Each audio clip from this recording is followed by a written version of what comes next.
우리 인생을 장애물 경기로 비유를 많이 합니다. 허들 레이스로 비유를 하는데요. 우리 앞을 가로막고 있는 그 장애물 중에는 외적인 장애물, 또 내적인 장애물이 있을 수 있는데, 이 외적인 장애물은 가난이라든지 질병이라든지 우리가 겪는 고난이라고 하면은, 내적인 장애물은 죄책감이나 낙심이나 절망 같은 이런 것들이 나올 수 있습니다. 아무리 믿음이 좋은 사람이라고 하여도, 성령 충만한 사람이라 하여도 그 인생 앞에 이런 장애물들이 있는데, 근데 우리 성도들에게 주어지는 그 장애물들은 그 앞에서 주저앉아 버리고 넘어지라고 준 것이 아니라 뛰어넘어서 한 단계 더 도약하라고 준 그런 장애물, 또 복을 받을 수 있는 그 기회로 삼아야 됩니다. 우리가 기도하고 소원하고 바라는 것들을 기도할 때에 그 원하는 대로 주어지지 않을 때가 얼마나 많습니까? 우리는 빵을 달라고 기도를 했는데 어느 날 우리에게 돌이 주어지는 경우가 있어요. 어떤 사람은 불평불만하면서 그 돌을 발로 참으로 말미암아 이렇게 다리를 다치는 사람이 있는가 하면은, 또 어떤 사람은 그 돌을 주춧돌로 삼아서 멋진 건축물로 만들어내는 그런 사람들이 있습니다. 그래서 위기를 축복의 기회로 삼는 사람이 믿음의 사람이에요. 이스라엘 사람들이 성경 다음으로 가장 많이 읽는 책은 탈무드인데, 이 탈무드에서 인생을 삶은 계란으로 이렇게 비유를 하고 있습니다. 이스라엘 백성들이 고난을 당하거나 고난을 긴점할 때나, 또 아주 특별한 것은 결혼식 잔치 때에 반드시 삶은 계란을 먹는다고 합니다. 우리나라의 과거에 이제 우리 5월달 되면은 소정자매가 결혼하는데, 옛날 이런 결혼식을 하면은 무엇을 드셨죠? 국수를 드십니다. 왜 국수 드시는지 아세요? 국수 가락이 길기 때문에 이제 100년해로 길게 장수하라, 그런 의미도 있고, 또 한 가지는 국수가 후룩후룩 잘 넘어가잖아요. 그래서 결혼 생활 하다가 오름을 닥칠 때 이런 모든 문제들이 술술 잘 풀려라, 그런 의미에서 국수를 먹는데, 근데 이스라엘 백성들은 결혼 잔치식에 삶은 계란을 먹는 이유가 있어요.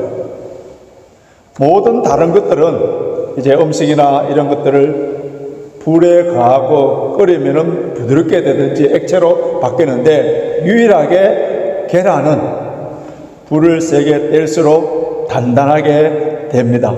그래서 우리 인생도 고난이 오면은 약해져서는 안 되고 더욱 강하게 되라는 그런 의미에서 이스라엘 백성들은 결혼식 잔치에 계란을 먹는 거예요. 오늘 우리 가운데에 혹시 고난을 겪고 있는 분들은 오늘 집에 가서 삶은 계란을 드시고 영양도 보충하시고, 또 계란을 보면서 더 믿음이 강해지시길 바랍니다. 오늘 우리가 읽은 이 본문 말씀에 보면은 인생의 비극, 고난, 그 앞에 놓인 장애, 이것을 오히려 예수님을 만나는 기회, 복을 받는 기회로 삼았던 그 사건을 소개하고 있는데요. 오늘 우리 마태복음을 읽었는데 공간복음이라 해서 동일한 사건을 동일한 관점에서 바라봤다 해서 마가복음에서는 5장, 누가복음에서는 8장이 이 동일한 사건이 다 기록되어 있는데, 이 세 본문을 갖고 위기를 축복의 기회로 만들어라 라는 제목으로 말씀 전하겠습니다. 옆에 벌써 잠이 들려고 하시는 분들 향하여서 위기를 축복의 기회로 만들어라, 위기를 축복의 기회로 만들어라, 크게 기회 대고 한번 외치시기 바랍니다. 시작. 오늘 본문 18절 한번 보시기 바랍니다. 본문 18절 같이 한번 읽겠습니다. 시작. 예수께서 이 말씀을 하실 때에 한 직원이 와서 절하여 가로되 내 딸이 당장 죽었사오나 오셔서 그 몸에 손을 얹으소서 그러면 살겠나이다 하니, 우리 개역 한글판에는 한 직원, 개역 개정판에는 한 관리, 예수님께 나왔다. 마가복음과 누가복음을 보시면은 그가 누구냐 하면 회당장 이름부터 밝혀 놨습니다. 야이로. 이스라엘 백성들이 바벨론 포로로 잡혀갈 때 그때 성전이 다 무너집니다. 그럼 그들이 바벨론에서 어떻게 신앙생활을 했느냐 하면은 성인 남자 10명만 모이면은 그 동네에 있으면은 회당을 지었어요. 시나고그. 그곳에서 이제 예배를 드렸는데, 어느 곳이든지 이 회당이 있으면은 예배 드리고 기도하고 말씀을 배웠습니다. 지금 영국에만 하더라도 65개의 시나고그 회당이 있는데 그곳에서 안식일 날 예배를 드립니다. 그 당시에 유대 사회에서 회당의 회당장은 비록 제사장은 아니지만은 모든 백성들에게 존경받는 장로로서 예배를 주관하고 재판을 할 정도로 실력과 명성이 그 모든 사람들에게 존경을 받는 그런 사람이었어요. 그런데 이 회당장이 예수님께 찾아와서 무릎을 꿇고 발 아래 엎드려서 간절히 간구합니다. 왜냐하면은 그에게 12살 된 외동딸이 죽어가고 있는 거예요. 오늘 우리 마태복음에서는 그 과정을 다 생략해버리고 방금 죽었다 돼 있는데, 마가복음과 누가복음 보면은 지금 막 죽어가고 있는 그때에 이 회당장이 얼른 예수님께 나와서 임박한 그 상황 속에 예수님께 달려나왔습니다. 12살 된 외동딸, 얼마나 귀한 딸이겠습니까? 예수님 당시에 12살이면 성인식을 올립니다.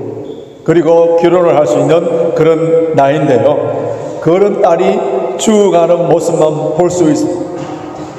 그를 볼 수 없어서, 그래서 회당장이라는 자신의 신분, 명성 다 내려놓고 모든 계급장 다 떼버리고 주님께 찾아와서 간절히 엎드려서 빌었습니다. 자신의 종교적인 명성, 역사적인 정통, 자기가 열심히 지키는 율법, 그리고 종교적인 특심, 그런 율법을 가르침, 이런 모든 그의 종교 체계 속에서는 죽어가는 그 아이를 살릴 수 있는 능력이 없다는 것을 알고 예수님께서 집에 오셔서 손을 얹어서 안수해 주시면은 그 아이가 낫겠다는 믿음을 가지고 예수님께 찾아왔는데, 예수님께서 그 회당장과 함께 집으로 기꺼이 가시겠다고 하셔서 그 회당장과 함께 집으로 가는 이 과정에 또 한 사건이 발생된 거예요. 혈루증 앓는 여인이 예수님께 나와서 그의 옷자락만 잡아도 나을 수 있다는 그 믿음을 가지고 나와서 나았다는 그 사건을 지금 이 본문의 샌드위치의 가운데처럼 그렇게 넣어놓은 그런 사건이에요. 12년 동안 혈루증을 앓는 이 여자가 예수님께 와서 겉옷을 만졌는데, 이 혈루증이라는 말은 피를 계속적으로 흘리는, 율법에서는 나병 환자나 이 혈루증 환자를 부정한 사람, 선전에 가서 예배를 드릴 수도 없고 그 사람이 타치하는 사람이든 물건이든 다 부정한 것으로 여기고,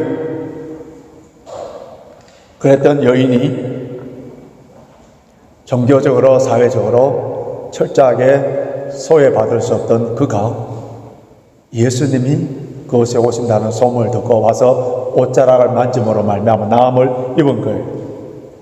그런데 이 여자를 소개할 때 12년 동안 이 병을 고쳐보려고 많은 의원들에게 찾아가서 많은 재산을 다 허비했지만은 아무런 효과가 없이 점점 더 월스트 되어버리는 인생 전부를 다 이제 잃어버리는 비참한 불쌍한 여인이었지만은 예수님의 옷자락이라도 만지면 나을 수 있다는 믿음을 가지고 예수님께 나와서 살짝 만졌는데 나아진 거예요. 그 순간에 예수님께서 내 옷에 손을 댄 자가 누구냐 질문할 때 성질 급한 베드로가 얼른 주님께 대답합니다. 누가 만진 것이 아니라 많은 사람들 때문에 밀려서 아마 부딪혔을 겁니다. 그게 대답하니까 예수님께서 아니다. 누가 의도적으로 믿음을 가지고 내 옷에 타치한 사람이 있다. 이렇게 하니까 그 여인이 스스로 숨길 수가 없어서 떨면서 나와서 엎드려서 자신이 주님의 옷자락을 만졌다고, 그리고 그 질병에 나았다고 이렇게 고백을 했습니다.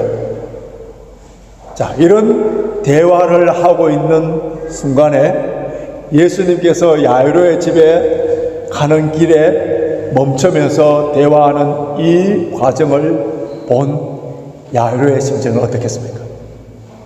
빨리 지금 예수님께서 집에 가서 그 아이 안수해야 되는데, 죽어가고 있는 그 아이에 빨리 갔으면 좋겠는데 지쳐가고 있는 걸, 근데 아니나 다를까 그 염려했던 대로 그 집에서 사람이 왔는데 그 딸이 지금 죽어버렸다는 거예요. 한 가닥의 희망을 가지고 예수님께 찾아왔는데 그 혈류증 여인을 고쳐주는, 그리고 대화하는 과정 속에서 당신의 마가복음 5장에 보면은 당신의 딸이 죽었으니 더 이상 선생을 괴롭게 할 필요가 없습니다. 야이로의 심정이 어떠하겠습니까?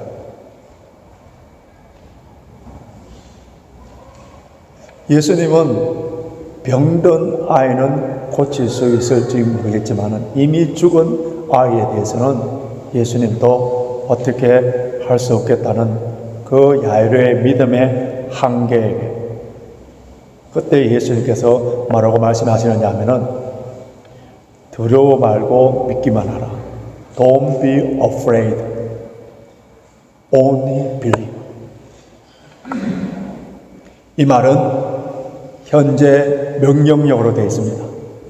딸이 죽었다 하더라도 살릴 수 있다는 사실을 계속 믿어라. 너의 믿음을 포기하지 말라. 예수님의 관심은 죽은 그 아이에 있는 것이 아니라 그 문제를 갖고 나온 야이로에게 초점이 맞춰져 있는 거예요. 예수님께서 함께 하신다면은 늦은 일이 없는 거예요. 불가능한 일이 없는 거예요. 우리 생각에는 이미 늦었다, 모든 것이 다 끝났다 이렇게 생각하지만은 예수님의 관점에서는, 영원하신 예수님에게는 늦은 것이 없습니다. 회당장의 딸이 죽어가고 이미 죽었다는 소식을 들었을 때에, 그때에 예수님께서 고치러 가는 그 길에서 또 12회 동안 혈류증 앓는 그 환자를 고쳐준 사건을 통하여서 우리에게 이 시간에 성령께서 주시는 귀한 교훈이 있는데요. 한 사람은 회당장의 야이로의 딸이고 한 사람은 12년 동안 낫기 위해서 모든 것을 허비했지만 아무런 효과를 누리지 못했던 혈류증 앓는 여인이에요. 회당장 야이로는 권세 있는 사람이에요. 근데 혈류증 걸린 이 여인은 철저하게 소외당한 사람이에요. 한 남자는 야이로의 남자예요. 이름이 있어요. 근데 이 여인은 이름도 없어요. 이름도 밝혀놓지 않았습니다. 한 사람은 모든 사람에게 존경을 받는 사람이었다면 이 여인은 모든 사람들이 기피하는 부정한 여인으로 소외당한 그런 사람이었습니다. 그런데 우리에게 궁금한 것이 하나 있는데, 왜 하필이면은 이렇게 대상이 다른 대조적인 인물을 한 본문에 왜 이렇게 오브레이바해서 기록해 놓았을까? 이 사건을 따로따로 분리해서 해놓을 수도 있을 텐데, 이 두 사람의 세상적인 지위와 가치를 비교해 볼 때 당연히 회당장은 유명한 사람이요, 중요한 사람이요, 존경받는 사람임에 틀림없습니다. 그런데 주님의 입장에서는 모든 사람이 다 소외하고 부정하게 여기는 그 한 영혼도 주님께는 귀한 은혜가 필요한 사람이에요. 부자든 가난한 사람이든, 건강한 사람이든 병든 사람이든 누구든지 다 예수님의 은혜가 필요한 사람이란, 어떤 인생이든지 사회적 명성이 있든 없든, 문제가 크든 적든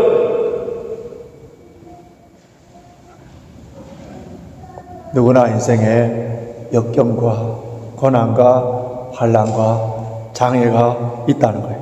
그런데 중요한 것은 이런 것에 대한 나의 반응.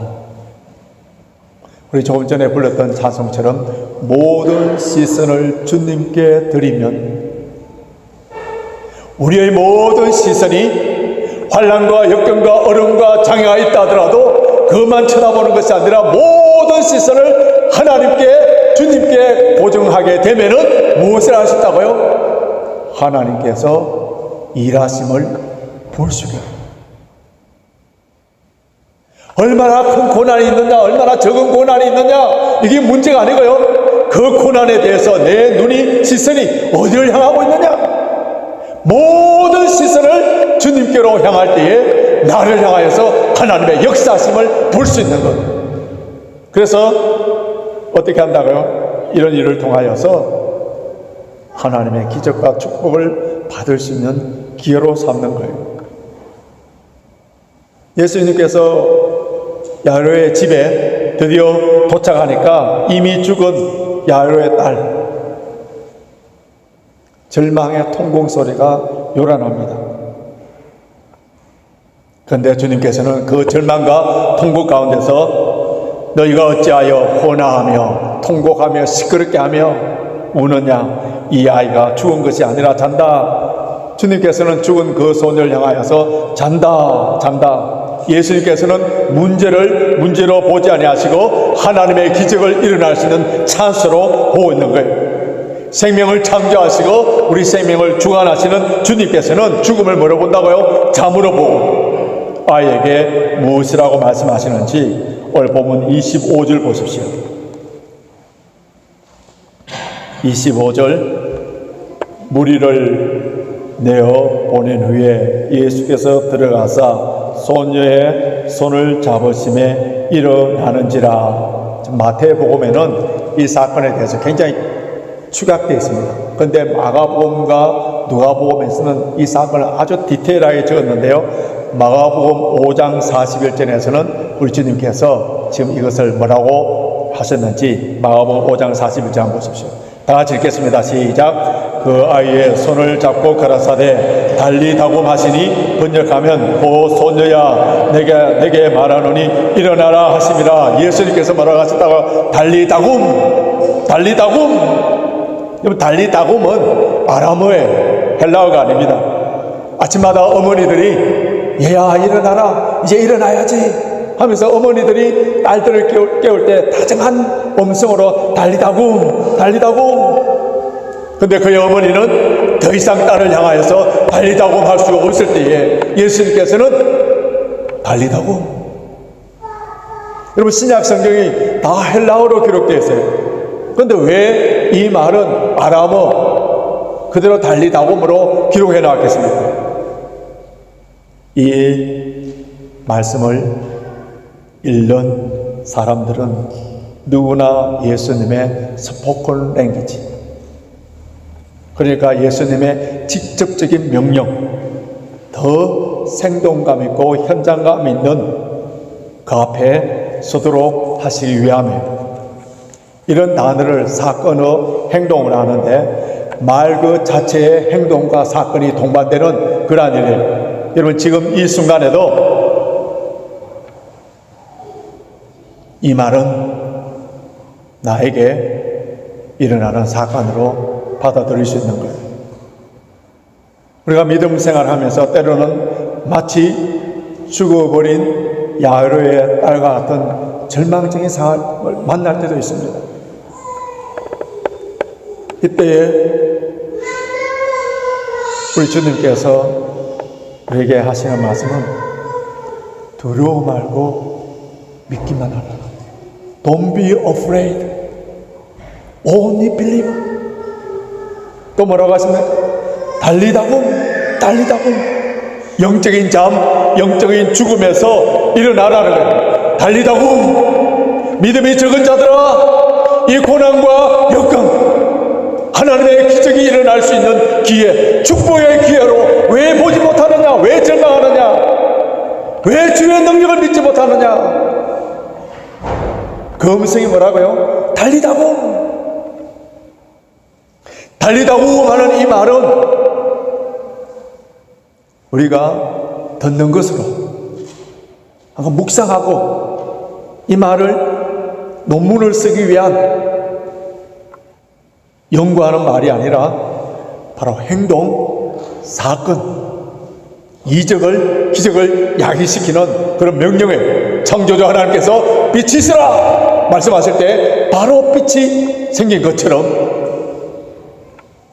이 시간에 저와 여러분을 향하여서 주님께서는 그 당시에 하신 말씀과 동일하게 달리다고 좌절과 상처와 절망과 불신과 게으름과 나태와 무가심과 비방의 늪에서 더 이상 헤매지 말고 달리다고 말씀합니다. 우리가 이건 이 본문 두 사건이 오버랩되어 있는 이 사건을 통하여서 우리가 전하는 또 강한 메시지가 하나 있는데요. 자, 죽었다가 살아난 이 회당장 야이로의 딸이 몇 살이라고요? 12살이었습니다. 혈루증 앓고 있는 이 여인 몇 년 동안 고생했다고 했습니까? 12년 동안. 성경에서는 이 숫자가 누멀로지라 해서 상징적인 굉장히 중요한 의미가 있어요. 그냥 넘어가는 것이 아니라 그에 깊은 의미가 있습니다. 하늘의 숫자, 성부, 성자, 성령 3. 땅의 숫자, 동서남북 4. 더하면은 7, 곱하면 12. 그래서 7과 12는 완전수예요, 완전수. 그래서 야곱의 12아들, 이스라엘의 12지파, 예수님의 12제자, 이것은 완전수로 구성되었다는 거예요. 그래서 이스라엘 백성들에게 12, 12, 이것은 이스라엘 12지파, 이스라엘 민족, 이스라엘의 백성을 정확하게 표현한 내용입니다. 12해 동안 혈루증으로 고생했던 이 여인, 이것은 예수님 당시에 이스라엘 백성들의 영적인 상태를 말하고 있습니다. 12년 동안 병 낫기를 위하여서 모든 재산을 많은 의원에게 찾아갔지만은 더 병이 심해졌고 그 피는 멈추지 않았다는 거예요. 성경에서 피는 뭐를 상징합니까? 생명을 상징합니다. 피를 멈추지 아니하고 계속적으로 흐르고 있다는 것은 생명이 점점 소멸되고 있다는 거예요. 하나님의 백성이라고 생각하고 자신들은 선민이라고 여겼던 이스라엘 백성들은 계속적으로 피를 흘리면서 죽어가고 있는 상태라는 거예요. 뿐만 아니라 또 이스라엘은 마치 그 인생이 꽃도 피워보지 못한 병들다가 죽어버린 이 소녀와 같은 존재라는 거예요. 12살에 죽은 소녀, 그에게 있어서 12년의 세월은 죽기 위해서 12년을 상급받게 되지 않습니다. 12살 된 소녀가 죽었을 때 형식적인 종교인들, 그 유대인들이 그 죽은 소녀 앞에 했던 것이 뭐예요? 소리를 내고 피를 불면서 슬피 우는 것, 그 전부였어요. 영적으로 죽은 자들이 할 수 있는 것은 죽음 앞에 잠송곡, 죽음의 노래를 부를 수밖에 없었습니다. 생명에 관해서는 아무것도 할 수 없었어요. 예수님이 없는 율법, 예수님이 없는 종교적인 모든 행사, 그것은 단지 장례식에 불과한 거죠. 예수님이 없는 인생이 바로 이러한 거예요. 생명의 주인이신 예수님을 만나지 못한 인생은 아무리 오래 살아도 세상의 온갖 부귀 영화를 다 누린다 하더라도 마치 영적으로 혈루병 걸린 환자처럼 생명을 소모하는 일만 하는 거예요. 지금까지 살아온 그 인생이 죽기 위해서 살아온 인생밖에 되지 않는 거죠.